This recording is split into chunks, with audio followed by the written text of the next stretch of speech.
Welcome to The Explainer. All right, we are jumping right into an absolutely epic story today. We're talking betrayal, tactical brilliance, and, honestly, some of the most satisfying revenge you're ever going to come across.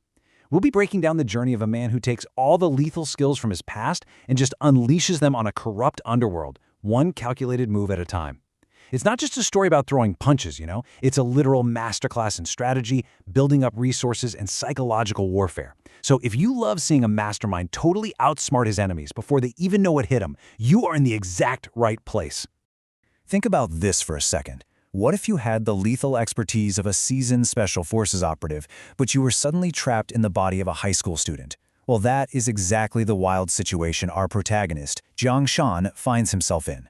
He isn't just getting a second chance at life here, he's getting a second chance to save the innocent people he once failed.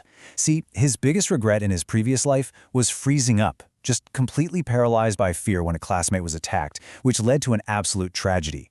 But this time around, the fear is totally gone, replaced by this cold, calculated drive to protect. So, to really understand Jiang Shan's rebirth, we gotta look at what he actually went through. 10 years ago, he was a coward. Consumed by guilt over that tragedy he didn't stop, he actually fled school and threw his entire life into the military. He fought like a guy who just didn't care if he lived or died, and because of that, he rapidly rose to become a Special Forces captain. He was totally feared by his enemies and known to his squad as the Lone Wolf. But in his 10th year, during this massive operation, he was betrayed. And not just by anyone, but by the comrade he trusted most. It resulted in the death of his entire squad and himself. As he's dying, his final thought is just deep, agonizing regret. And then, suddenly, his eyes snap open, and it's day one all over again. He is right back in high school, except this time, he's brought the mind and the reflexes of an elite soldier with him. And let me tell you, the difference in Jiang Shan is literally night and day. The past version of him was paralyzed by the world, but the reborn Jiang Shan, he's a weapon. He simply does not hesitate anymore. When he runs into the exact same horrific scenario that ruined his first life, a predator hiding in the girl's bathroom, he doesn't freeze. No way! Instead, he immediately tosses a flask of boiling water right in the attacker's face and delivers this textbook lethal head kick. The police show up and are completely floored by how professional the takedown was. His guilt has totally forged him into a ruthless protector, and he's operating on his own strict code now. All right, so let's get into level 1, crushing the school bullies, a brutal reawakening. Now that Jiang Shan has successfully changed the defining tragedy of his past, he immediately bumps heads with the power structures of his high school. This place is practically run by the corrupt class monitor Yang Tianli. He's this wealthy bully whose dad happens to be a high-ranking official. But come on, to a Special Forces captain, these bullies aren't even warm-ups, they're just minor annoyances. Jiang Shan's philosophy here is incredibly simple. If the dog reaches out, I will cut off its paws. So, when Yang's lackeys try to jump a classmate, Jiang Shan doesn't just block the punch. He instantly snaps the attacker's arm.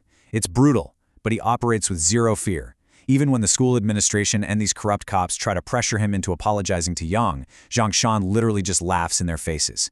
He knows that raw power and rules are what actually govern the world, and he's playing a game they don't even realize has started. Of course, Jiang Shan knows he's going to need capital to build up his power base, and he remembers something crucial from his past life. Youngin's corrupt father hid a massive bribe right at their villa, so he decides to strike. Armed with this future knowledge, Jiang Shan pulls off a flawless 3 a.m. tactical infiltration of the Yang family compound. He bypasses all the security cameras, perfectly locates the blind spots, and grabs exactly $6 million in stolen, corrupt cash that was hidden underwater in their decorative fountain. It is the ultimate heist, executed with pure military precision. But hey, Jiang Shan doesn't just take the cash and leave. On his way out, he actually bumps into a drunk Yang Tianli. And in a beautifully petty moment of karma, Jiang Shan knocks the guy out and uses a kitchen knife to completely shave the bully's head. I mean, imagine the satisfaction. Yang wakes up the next morning completely bald, screaming for revenge, only to walk inside and see the Anti-Corruption Bureau dragging his own father away in handcuffs. The $6 million is gone, the family is totally ruined, and level 1 officially cleared. Moving on to level 2, building a new empire. Assembling the squad. So to protect his city from these massive criminal syndicates, Jiang Shan knows he can't be a lone wolf anymore. He needs infrastructure and he needs muscle. He targets 2 very specific recruits. First up is Police Director Dong Li. Now Dong is corrupt and super opportunistic, but Jiang Shan smartly manipulates his greed. He tips him off about this highly lucrative upcoming real estate redevelopment in the old district. Boom, that secures Dong's loyalty and gets Zhang Shan inside police intel. The second recruit is Ba Peng. He's an honorable, retired military veteran who's just scraping by to buy medicine for his little brother. Zhang Shan earns Ba Peng's fierce loyalty, but not with cash. Instead, he bests him in a stunning martial arts duel using literally only bamboo chopsticks. He then promises Ba Peng an honorable brotherhood where veterans can fight for justice and actually earn some respect. Honestly, just look at how fast he's leveling up here. He's got the stolen capital, he's got police cover from Dong Li, an elite enforcer in Baipeng, and thanks to his knowledge of the future, he's quietly buying up undervalued property in the old district right before the city announces a massive redevelopment. It's like a giant puzzle, and he is systematically putting all the pieces in place for an all-out war. Which brings us to level 3, taking down the syndicate. The Chun family clash. Enter the Chun family. These guys are the apex predators of the city's criminal underworld. Jiang Shan intentionally baits their local boss, Chun Jinhu, by buying up the exact properties in the old district that the syndicate was trying to extort from innocent civilians. And to really hit them where it hurts, he walks straight into their underground casino. Now, this casino relies on a legendary Japanese dice dealer named Chiharu, who can supposedly control the dice just by listening to them breathe. Crazy, right? But Jiang Shan has special forces hearing and memory. He drops this incredibly cold line. Gambling isn't luck, it's psychology. He bets everything on triple threes and wins over $1 million, totally bankrupting the house. When the syndicate's thugs try to jump him, he effortlessly dismantles them, cuts the power, and just walks out into the night.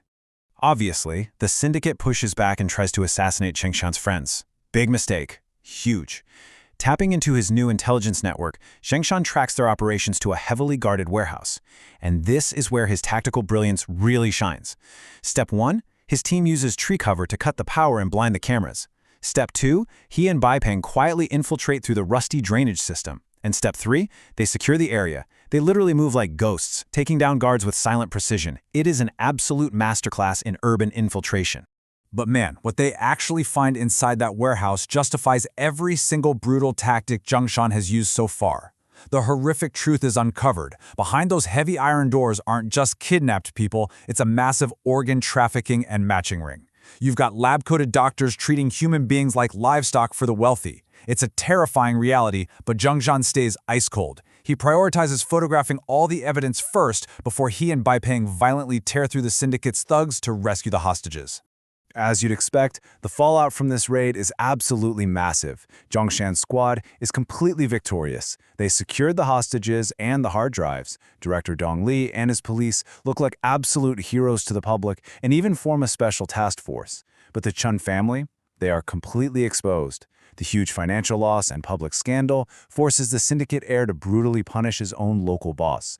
Chun Jinhu, the guy who ran the casino and the warehouse, is shoved into an oil drum and thrown into the sea by his own bosses. Failure is clearly not tolerated in the Chun family. So, that leads us to a very dangerous question. How exactly does a massive criminal empire respond to a high schooler dismantling their operation? Because make no mistake, the Chun family absolutely knows Zhang Shan's name now. They know he's the one who orchestrated the raid, and you better believe they do not plan on letting him survive. New challenger. The ultimate rival appears. The undercover heir. All right, enter Chun Yu, the actual syndicate heir. He is furious over being demoted after the warehouse raid, and he decides he wants to infiltrate Zhang Shan's life to psychologically torture him. So, he transfers right into Zhang Shan's class under a fake name, playing the role of a clumsy, weak student just to gain Zhang Shan's sympathy. Picture this. During PE class, he purposely slips and falls, dramatically crying out for Zhang Shan to help him. And the result? Zhang Shan completely ignores him and just keeps running laps. Chun Yu is left lying there on the floor, forced to be carried away by the gym teacher, while the entire class laughs at him. He might be a lethal syndicate heir, but his undercover acting is absolutely terrible, and Zhang Shan's utter indifference is just driving him insane. So, with the syndicate heir hiding in plain sight inside his very classroom, who's going to strike the fatal blow first? Will Chun Yu's twisted psychological games finally break the lone wolf? Or does Zhang Shan already know exactly who the new kid is, and he's just quietly preparing his next devastating trap? Well, we'll have to wait and see. That is all for this explainer. Thanks so much for joining me, and keep questioning the game.